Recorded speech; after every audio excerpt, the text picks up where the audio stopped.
Bible verse for today from my devotion. May laban ka ba ngayon na parang imposible? Yung ginawa mo na lahat pero parang hindi pa rin sapat.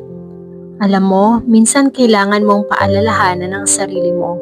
Hindi lahat ng laban, ikaw ang lalaban. Minsan, si Lord ang kikilos.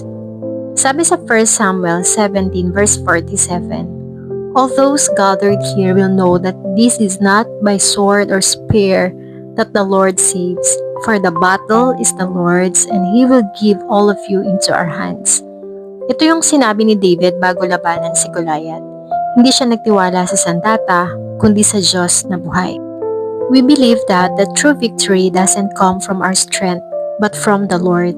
So kung pagod ka na, ubos ka na at hindi mo na alam ang gagawin, tandaan mo, the battle belongs to the Lord.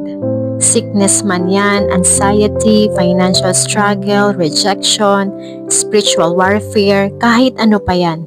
Si Lord ang may control, si Lord ang lalaban para sa'yo. Pray today, Lord, I surrender this battle to you.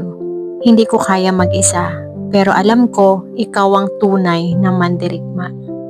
Declare this today, the battle is the Lord's.